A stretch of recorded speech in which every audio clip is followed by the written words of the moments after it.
Hey everybody, it's George Fotion, call Realty Best Palos Verdes Homes. It is the November real estate market report for the South Bay and Palos Verdes homes. And what I'm going to start off with here is this chart on the homes that have sold in the last 6 months on the Palos Verdes Peninsula using a standard deviation bell curve to demonstrate where most of the activity is these days. Now, sure, we have some outliers here at the $2,500 and up to almost $3,000 a square foot, and we have a few homes that have sold for under $500 a square foot, but you can see where most of the activity is, somewhere between $750 and $1,250 a square foot.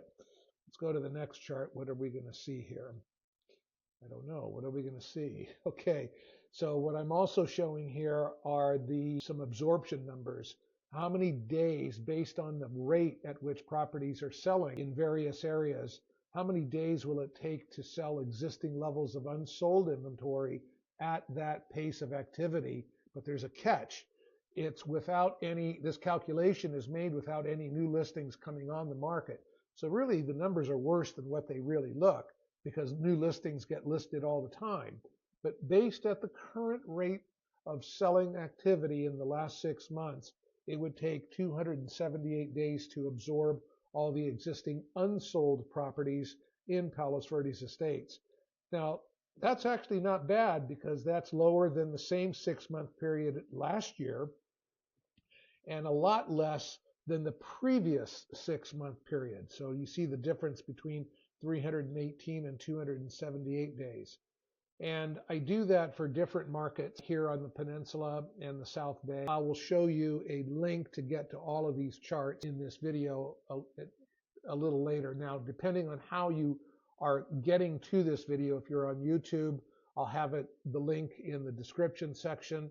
If you're getting this email directly from me, through an email, you'll notice in the upper right-hand corner, there'll be a link that you can, a tab that will come on that you can click on to get to all the charts and some of the tables. I'll show you what that looks like in a minute. So let's scroll through here, get to some other interesting data. I'm going to skip this thing for right now. You can look at that on your own. I think this chart is one of the most interesting charts that I do. It's proprietary to me. No one else has it. No one else has it because no one has been generating data, accumulating data since the early 90s. Every day I download what new listings there have been, pending sales, closed sales, and you should see the size of the spreadsheet. But what this chart is telling us, it compares the average price of a home, in this case, an average price of a home sold in Palos Verdes Estates this month compared to the same month last year. And what's that difference? Is it less or more? By how much? And you can see the general trends here. And in fact, it looks like the market has been improving a little bit, at least month to month. We see an increase here, but the major trend is down. So we'll have to see how things play out. The momentum is down, but most recent activity is positive. Kind of contrary information, but short-term, long-term perspective, that often is what happens when we look at data. Let's continue on. Some just quick stats here. The average sale price of a home on the Palos Verdes Peninsula right now is $2,255,000. That's up just a fraction from the same 6-month period last year. Dollar per square foot is down just a fraction, 2.25%. Not much of a difference there. Sale volume is pretty close to the same, 271 homes sold in the time period of May through October, end of October 2023 versus May through October 2024. I think this is kind of interesting when we're comparing the South Bay versus Palos Verdes Estates. The blue bars are a longer term perspective. A shorter term perspective. September and October averages, 2 months worth of data The green bars are a longer period of time. So what we see is that for most recent time, the market has actually improved in Palos Verdes estates, but not improved for the South Bay. What is this? What do these percentages mean? Well, this is the ratio of new listings to pending sales, supply and demand. So you can see the momentum is increasing in Palos Verdes estates while decreasing a little bit, not by much, in the South Bay. Again, these are marginal differences. The market is pretty stable, it looks like. The chart a couple of screens ago, I was doing Palos Verdes estates month to month, year to year. So this chart is for the entire South Bay.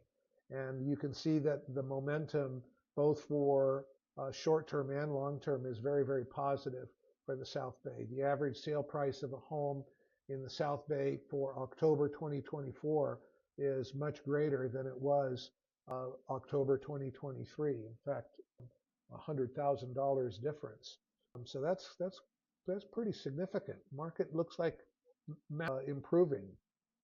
So that's it for right now. Let me show you the the website, palosverdeshomesbest.com blog, where you'll get much more information on this stuff. You'll want to look for this article right here, Palos Verdes Real Estate Trends. You'll find lots of other really interesting articles and I'm adding to this all the time. So it may not be in first position when you come to it, but this is what you're looking for, Palos Verdes Real Estate Trends. And you can see the charts here that I demonstrated, and then the tables from which I generated a lot of the data.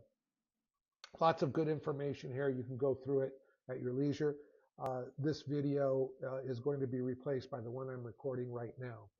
Okay, that's it. 7 minutes and 41 seconds. I hope you got your popcorn and are enjoying watching this demo. Talk to you later. Thanks for your time.